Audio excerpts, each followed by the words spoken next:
deals. We get them. We get the cheapest possible equipment we can get, and then this is what we get. This is what we end up with. Stuff like this. Well, as long as you can somewhat hear me, and I'm good.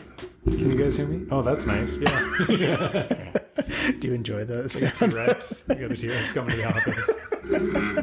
Oh, that's nice. Oh my that's a god, good yeah. sound. Oh, and everybody has tuned out. It's like we lost every listener.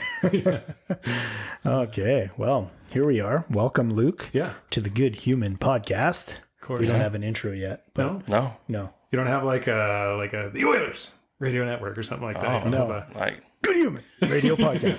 There you go. Yeah. Just rip it right off. You'll be getting a cease and desist letter in a week. Yeah. yeah, Yeah. that's true. We do need to work on like a nice little opening. Something, right? Yeah. I tried a couple of times to have like, because somebody had said like there's like some people do like a loud like welcome back to our podcast. You know what I mean, something like that, and I try to do it. It just sounds so ridiculous when I do it. It's like, hey, That radio voice. yeah, hey there everybody. I just turned like full redneck in that one moment there. Your roots are coming out. Yeah, my true Burton Yeah, is here. Oh, that's awesome. Yeah. Well, thanks, Luke. Appreciate you coming back again. Yeah. Yeah. We attempted to do this once with you already, and it kind of worked. Yeah. Well, it worked until I guess you guys didn't get any of the content right, so that's a problem. Yeah, we kind of just fucked up right out. You were the flipped it up. Or is this I was going to ask, is this a family show? Is this? I don't want to pigeonhole us to that. Okay. So yeah. I can't Just be swear held the whole responsible. I can't be held responsible for what I say. No, not a family show.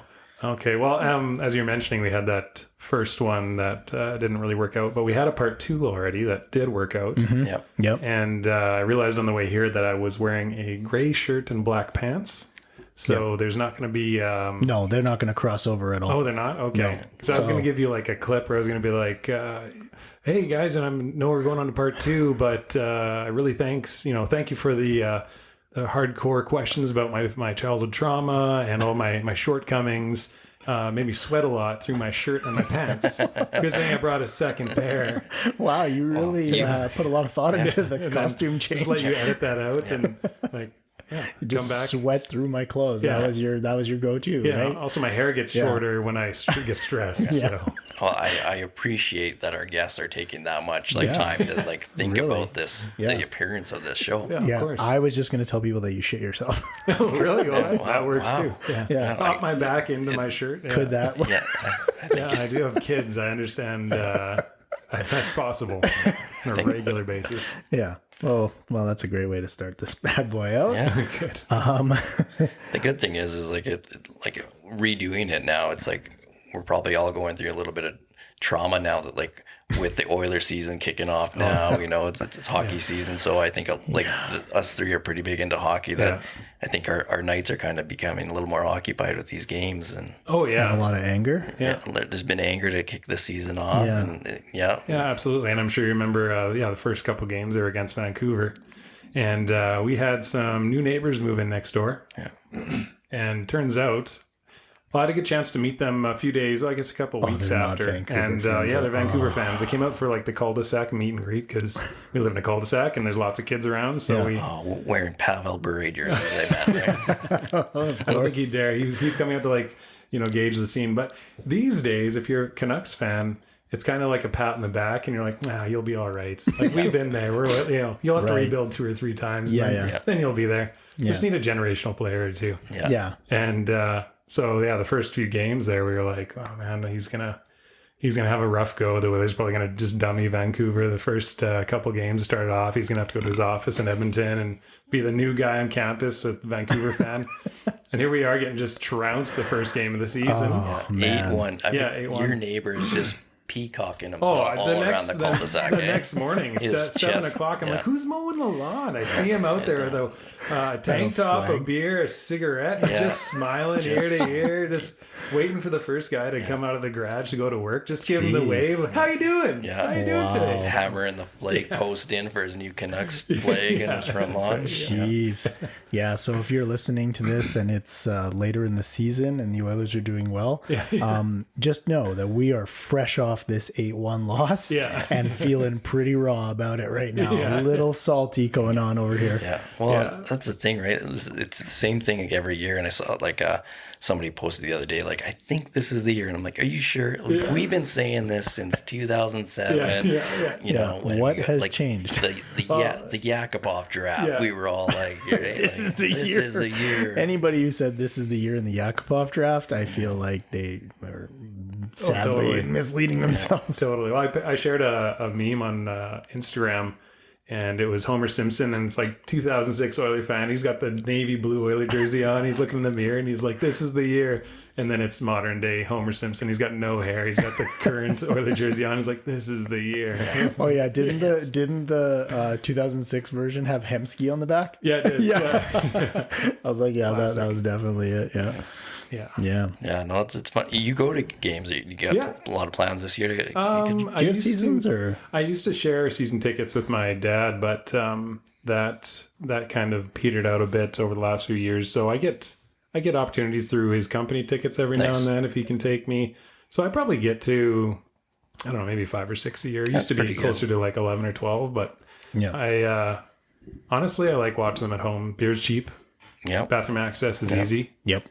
The atmosphere isn't quite there, but we've had some good times in the basement though. That's for sure. No shit. I mean, you can invite some buddies over and have a good night, and it's you can get fired up and watch a game, right? Yeah. It's not quite the same as being there, but I mean, you're saving probably $1,000. No kidding. Oh, easily, right? Like I did season so that I got season tickets the year they went to the Cup. Oh yeah. 06? 06, a half season. And I was just like so jacked. I'm like, this is the best investment of my life. Yeah. 07. Yeah, and then the Pronger news comes out. And you're like, wait a second. Did I make a huge mistake? This is going downhill quick, right? Yeah. So you have 07 to 2017 when they got the new arena. That was the worst investment of my life. There's money gone. I couldn't give away tickets. I remember, right? I remember those days. Decade of darkness, and then you went into the decade of darkness. Yeah. And then we got the new arena, and then I kind of like I'm the same way. Like I'm like I ain't driving downtown, finding parking, spending $20 on a beer and $19 on a hot dog, and sitting by some crazy man that's dropping popcorn all over me. I'm constantly touching toes and knees the whole time. Yeah. Well, see, for me, I think that I like the parking and the location better downtown than I did when it was at Rexall, because I hated that walk from like the freaking what's minus 30 out what is it, after the game. What is it called? Like the racetrack? Like the horse racetrack in the casino? That's far, but well, there was like far. the Axe Music side there with all the homes there. People could park on that side, but still it's a walk, right? Oh yeah, still like a walk. We used to just park in the parking lot over by like the Sportex there with the freaks the big what is it called? The event center. The Expo Center? Expo Center. That's the name of it. I forgot about that. But that walk was brutal. And minus 30, like going from that across the bridge to get there and stuff. Because the lineup for would be across the bridge. Yeah. And then getting out of there was just a nightmare. So like to me, I feel like now you can park in a parkade, literally walk outside for 3 minutes and you are in the arena. Right? You can even get into the arena now, get good parking, and not go outside. Like, so, I 100% agree. It's a better experience all around. But what I've found with Oiler games, I feel, is that the juice is not worth the squeeze anymore. So like what you actually pay to go to enjoy an evening to watch the Oilers is not worth what I'm getting out of it, even if they win, right? Even if it's a good game, I don't think it's worth it. Like to me, it's if you get tickets given to you, like let's say you get tickets given to you, which is rare, right? You're most likely going to have to pay for tickets. But even if you get tickets given to you, it's a $500 night. Yeah. Do you know what I mean? Like you're going there if you're eating and having a few drinks and that kind of thing. And there's like two people, then it's $500. Yeah. Right. And I just don't feel like that. How many beers do you have at these games? I don't know what At least. They're what are they? $20 each? Essentially, I think it's like $18-19 a beer. Yeah. And then you're tipping and stuff. But So if I'm buying $20, I'm buying beers for a friend or something like that, right? Then I mean, you're a couple $100 in beer. Yeah. Right. And then you must be also buying like the massive M&M packs for like $50.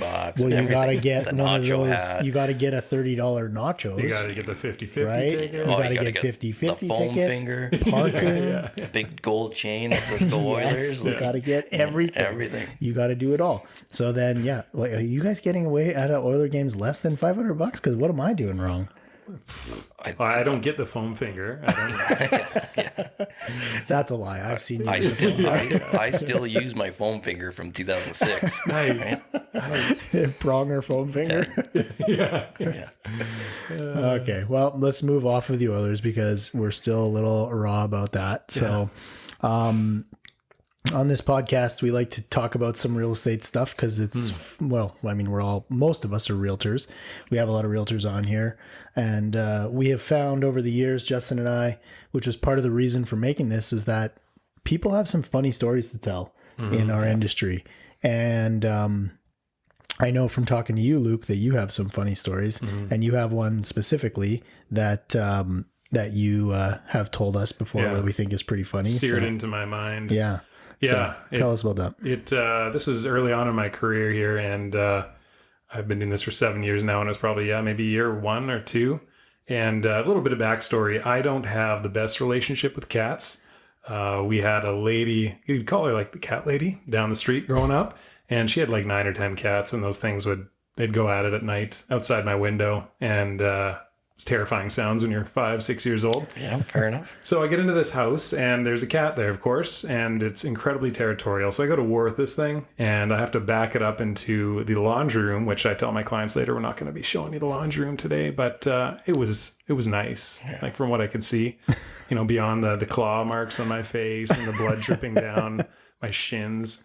But so I'm a little on edge, and my clients haven't showed up yet, so I'm just going around the house, throwing the lights on. I go down to the basement, and I open up the storage room door down in the basement. And again, I'm kind of tiptoeing around the house, waiting to see if there's another cat that's going to come after me. And so I open this door, and they have a like 6 foot, honestly, it's probably like a 7 foot tall rubber or like latex clown that was shoved into the storage closet, and it had knives in its hands, and they were folded up to fit him into the storage closet. So I open this thing up, and these knives and the clown come out at me, and I filled my drawers I would have filled my drawers if I didn't visit the little boy's room prior to that, but thank God. But it absolutely terrified me. And so then I turn on all the lights. I go upstairs, welcome my clients in, and they're like, "Why are you shaking?" Like, well, do you always it's vibrate just one when you heck show of a house. houses? It's just one heck of, this is the one. Don't open that closet. Don't open that. Yeah. Man, closets are like my closets, man. I thing. swear, it's like everything. All the really funny stories have to do with like animals or closets. Yeah. Something to do with closets or random things, right? Yeah. I love the fact that it was booby trapped. Like it was almost like it was like stuffed in there in a way that it was like, hey, as soon as somebody opens this door, they're gonna regret being Snoopy. Well, judging from the layout of many things in the house, I'm pretty sure it was tenants living there, and it wasn't staged to sell, to say the least. Oh, they don't want to get kicked out either, Exactly. right? They don't want to trap that thing, man. Yeah, exactly. So I'm sure they knew exactly what they're doing when they threw that in there. And even the curtain, the curtain, the shower curtain upstairs was the like curtain from the movie Psycho, where it's like just got the handprint of blood going down. Oh yeah, like they went out and bought that. Yeah, for sure. Their landlord called that they put in the house up for sale. They're like, I'm going to get that. What I'm doing right on Amazon. I'm buying the spookiest or stuff. somebody got murdered in the bathroom. That's right. or something. That's the other option. So that was that's my funny story that to this day haunts me. Yeah. Actually, when you bring up like shower curtains, like there's some crazy shower curtains out that I've never seen before. We took photos for an agent once, and we never ever noticed this, but it came up after it was like listed.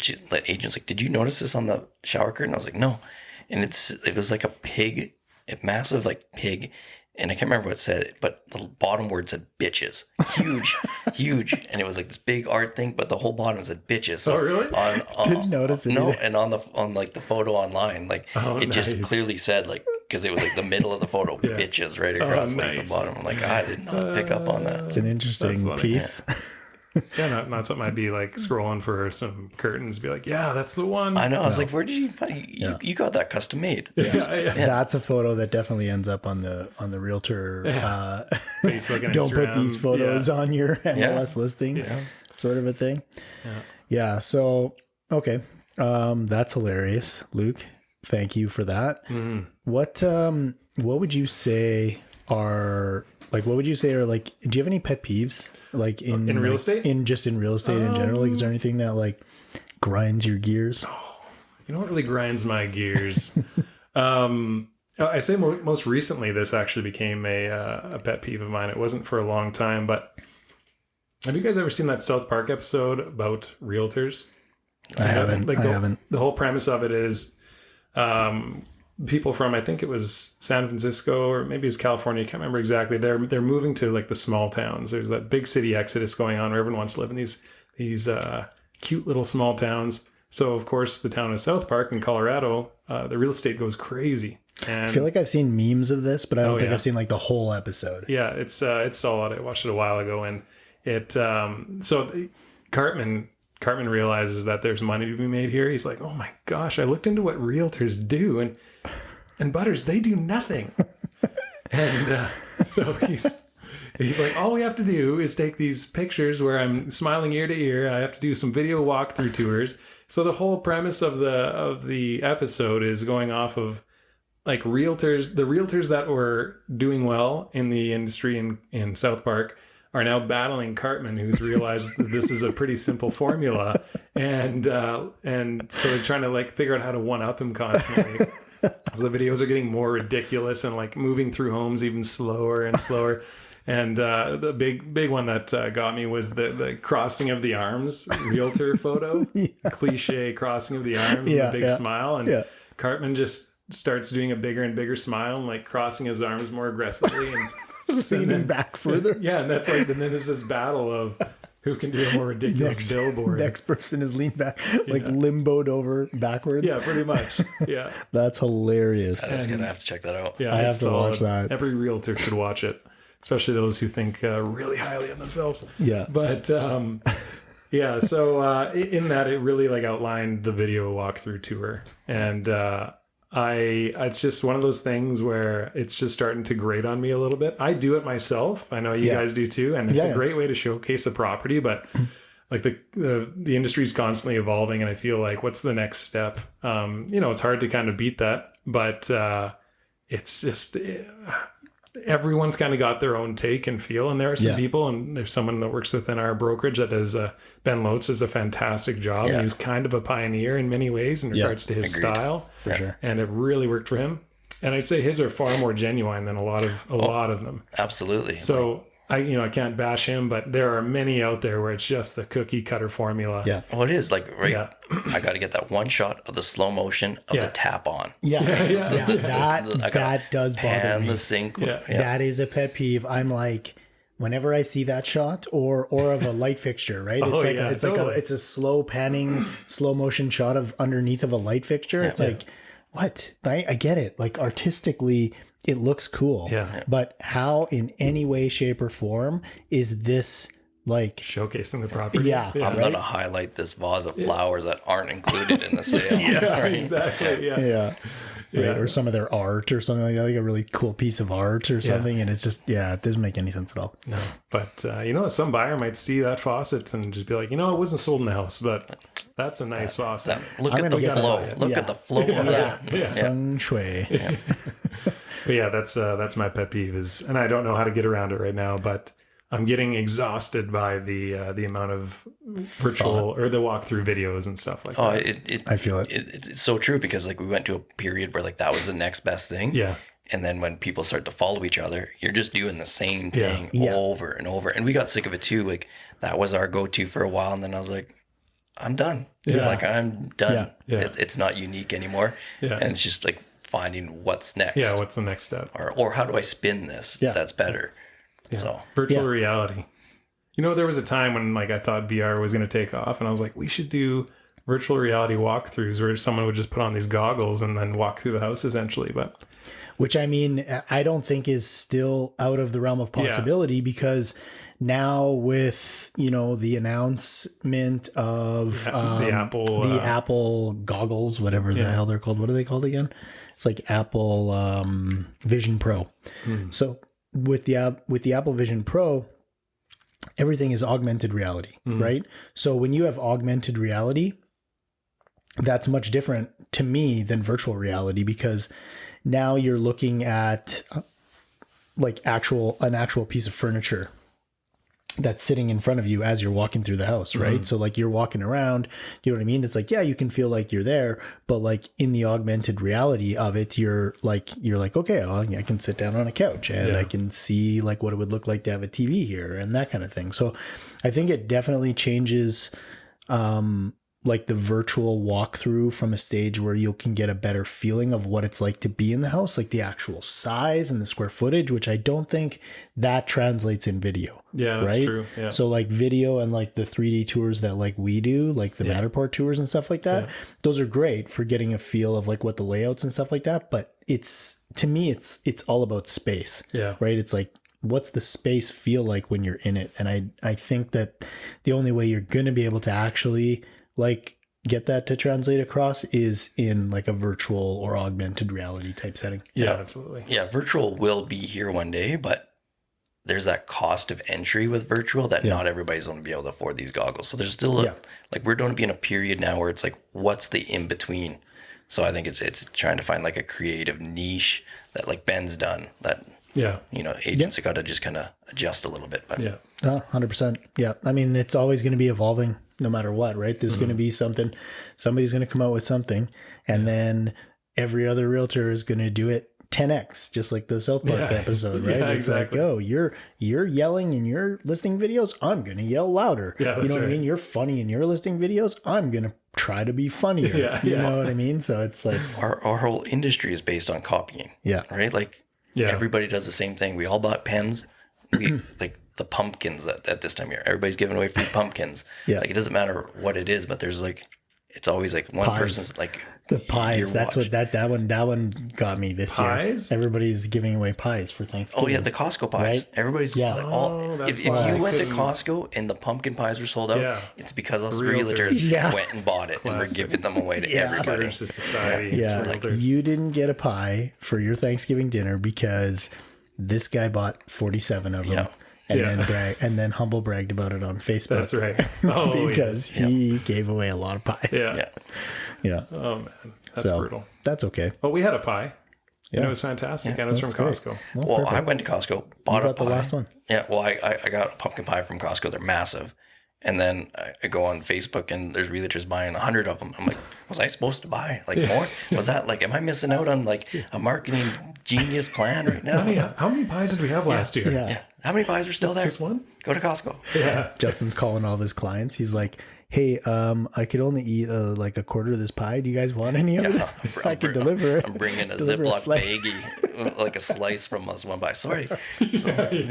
Sorry, Luke and Rob beat me to buying all the pies. Some guy was standing there with his arms crossed and a massive smile on his face. And he said these pies were all his. So he was nice enough to give me one. Yeah. So I had to cut it up into 100 little pieces for all my clients. You get a bite and you get a bite. Yeah. Just a fork. You just show up at the door with a fork. Yeah. Here to bring you a bite. I have some milk too. A little squirt of whipped cream on the top.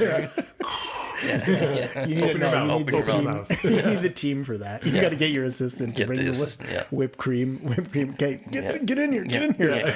We got to get a picture. Yeah, that's right. Yeah, we need a photo. Get it while you're squirting the whipped cream. Yeah, that's right. Just everyone's got these confused looks on their face. Yeah. Clients are kind of horrified. We're in the middle of dinner. Yeah. When Luke did it, he did it with whipped cream. We need to one up that. What can we do? What can we add to our pie? So just put nutmeg in the mouth or something. We'll sprinkle cinnamon on them. Cinnamon, that's what it is, yeah. Sprinkle cinnamon on. It's like cinnamon challenging all these clients of yours. Oh my God, I'm crying.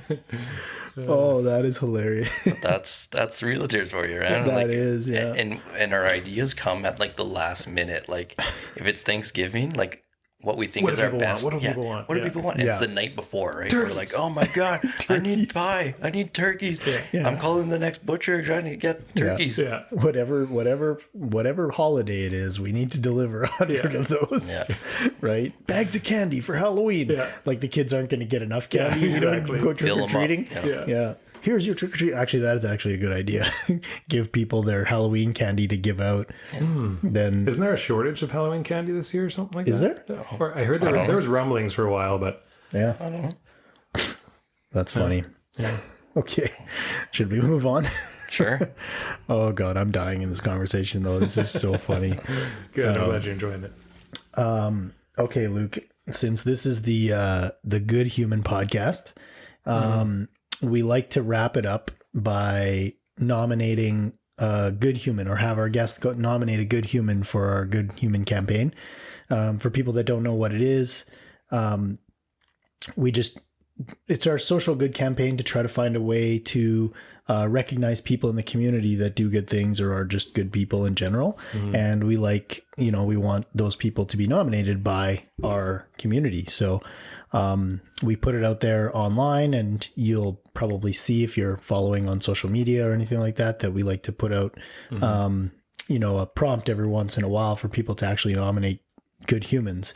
And so anybody can do it. So if you are, watching this on a reel or whatever, and you want to nominate a good human, there'll be a prompt to do that. So you can do that. But for right now, we'll get Luke, every time we have a guest, we'll get Luke to nominate somebody who he would recognize as a good human. And yeah, we can put them in the mix. Yeah, sounds good. Yeah, well, I know it's good human, singular, but I got to do plural for this one. So my good humans that I'd like to nominate would be Ian and Stacey Jones. I've known them for a very long time. I actually had the pleasure of working with Ian at their tree care company, arborist company, last winter for a month and a bit when business was slow and I was looking for something to do.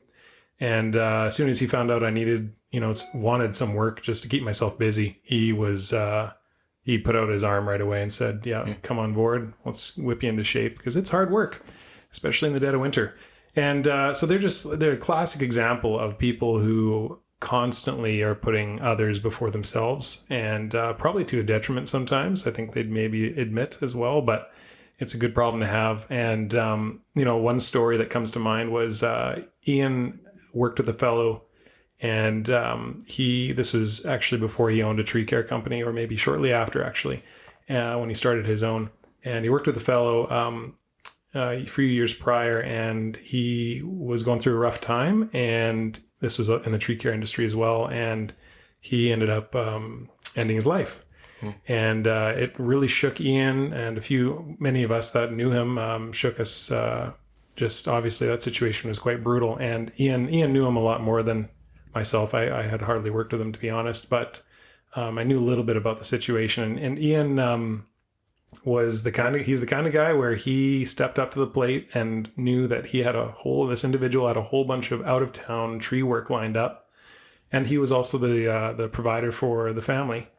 And so Ian stepped up and did all of the out of town work and took all that money and just gave it directly to the family, to the girlfriend and the son, and didn't take a dime for himself. And that that was done without question. And that's just one story of the many where they are constantly looking for opportunities to bless other people. And I could go on and on, but that's why they're my nomination. Constantly showing up for Christmas gifts, like they'll just show up to the house, birthday gifts, like it's just incredible.